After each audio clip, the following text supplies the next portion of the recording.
ठीक है। 2.2 आदिकाल। अब कुछ प्रैक्टिस क्वेश्चन हो रहे हैं इसके। सबसे पहला क्वेश्चन है, कीर्तिलता किस भाषा की रचना है? अवहट। ये हमने पहले भी पढ़ा है, कीर्तिलता जो है अवहट भाषा की रचना है। क्वेश्चन नंबर 2, आदिकाल में किस कवि ने अवहट भाषा में रचना की? तो आदिकाल में अब्दुल रहमान ने अवहट भाषा में रचना की थी।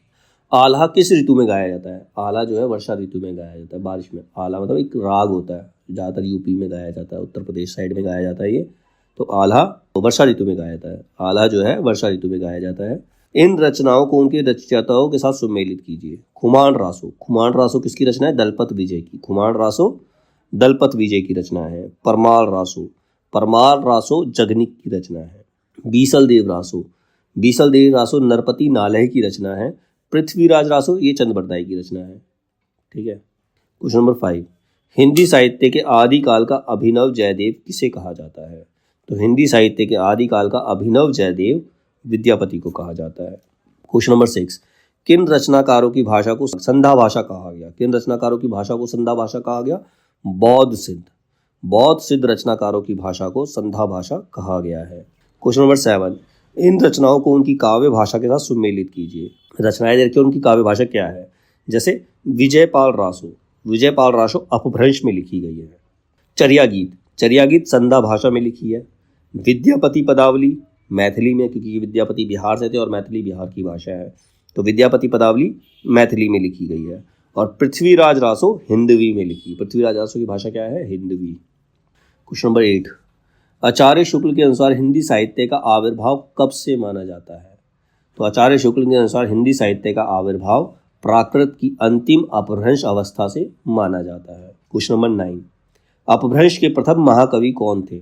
अपभ्रंश के प्रथम महाकवि स्वयंभू थे। क्वेश्चन नंबर 10, हिंदी का प्रथम महाकाव्य कौन सा है? हिंदी का प्रथम महाकाव्य पृथ्वीराज रासो है।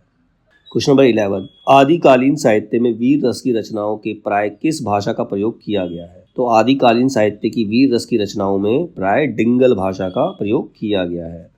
क्वेश्चन नंबर 12, शब्दानुशासन के लेखक कौन है? शब्दानुशासन के लेखक जो है हेमचंद्र है। क्वेश्चन नंबर 13, खालिक बारी किसकी रचना है? खालिक बारी अमीर खुसरो की रचना है।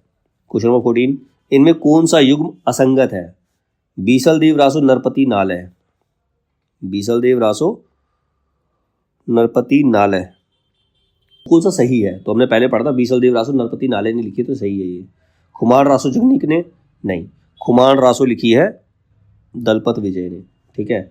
विजयपाल रासो का चंद्र बरदाई लिखा हुआ है, लेकिन विजयपाल रासो जो लिखी है तो इसमें पहला ही सही है, बीसल देव रासो नरपति नालय ने लिखी है। ठीक है, बाकी गलत है। क्वेश्चन नंबर 15, डिंगल भाषा का संबंध किस साहित्य में से है? डिंगल भाषा का संबंध किस साहित्य से है? हरियाणवी साहित्य, राजस्थानी साहित्य, अवधी साहित्य, मैथिली साहित्य। तो डिंगल भाषा का संबंध राजस्थानी साहित्य से। डिंगल पिंगल राजस्थान में मिलती हैं भाषाएं ये। ठीक है, डिंगल का जो संबंध है वो राजस्थानी साहित्य से है। क्वेश्चन नंबर 16, रासो शब्द की उत्पत्ति रसायन से किसने मानी है? तो रासो शब्द की उत्पत्ति रसायन से रामचंद्र शुक्ल ने मानी है। क्वेश्चन नंबर 17, आदिकालीन रचनाओं का सही अनुक्रम कौन सा है? तो सही अनुक्रम है भट्टेश्वर बाहुबली रास, उसके बाद स्थूलीभद्र रास, फिर नेमीनाथ रास और फिर संगीत रत्नाकर। क्वेश्चन नंबर 18, पुष्यदंत किस शताब्दी के कवि थे?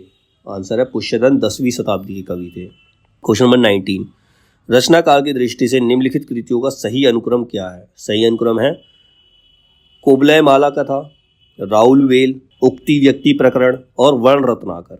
क्वेश्चन नंबर 20, निम्नलिखित कवियों को उनकी कृतियों के साथ सम्मिलित कीजिए। पहला है स्वयंभू। स्वयंभू ने लिखी पौमचरियों। पुष्यदंत, पुष्यदंत ने महापुराण। अब्दुल रहमान ने संदेश राशक लिखा है।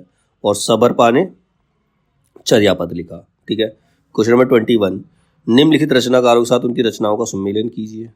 पहले है ज्योतिरीश्वर ठाकुर। ज्योतिरीश्वर ठाकुर ने लिखा था वर्ण रत्नाकर। दामोदर भट्ट ने लिखा उक्ति व्यक्ति प्रकरण। नरपति नालय ने लिखा बीसल देव रासो। रॉड ने राउल वेल लिखा है। क्वेश्चन नंबर 22, गोरखबानी के संपादक कौन है? आंसर है पीताम्बर दत्त बड़थवाल ने गोरखबानी का संपादन किया था। क्वेश्चन नंबर 23, सजन सकारे जाएंगे नैन मरेंगे रोए, ये उक्ति किसकी है? ये उक्ति अमीर खुसरो की है। ठीक है। खुसरो की रचना खालिक बारी वस्तुतः क्या है? खुसरो की रचना खालिक बारी वस्तुतः फारसी हिंदी शब्दकोश है, मतलब एक डिक्शनरी है जिसमें फारसी और हिंदी का अनुवाद दे रखा है, वो खालिक बारी है। ठीक है, और लिखी है अमीर खुसरो ने लिखी है ये। ठीक है, क्वेश्चन नंबर 25, किस समीक्षक ने विद्यापति की पदावली को जीव और परमात्मा के संबंध का रूपक माना है? आंसर है आनंद कुमार स्वामी। क्वेश्चन नंबर 26, हठयोग का प्रभाव निम्नलिखित कवियों में से किस पर पड़ा? तो हठयोग का प्रभाव गोरखनाथ के ऊपर पड़ा। क्वेश्चन नंबर 27, काल के अनुसार निम्नलिखित कृतियों का सही अनुक्रम क्या है? सबसे पहले पौमचर्यु, फिर खुमान रासो, फिर बीसल देव रासो, फिर चंदन बाला रास। ठीक है, ये सही सीक्वेंस है इसका। क्वेश्चन नंबर 28, उक्ति व्यक्ति प्रकरण ग्रंथ का विषय क्या है? तो उक्ति व्यक्ति प्रकरण ग्रंथ का विषय व्याकरण। क्वेश्चन नंबर 29, 8वीं शताब्दी के कवि नहीं है, इसमें से 8वीं शताब्दी के कवि कौन नहीं है? हेमचंद्र। हेमचंद्र 8वीं शताब्दी के कवि नहीं है। मैथिली का प्राचीनतम उपलब्ध ग्रंथ कौन सा है? तो मैथिली प्राचीनतम उपलब्ध ग्रंथ है वर्ण रत्नाकर। ठीक है,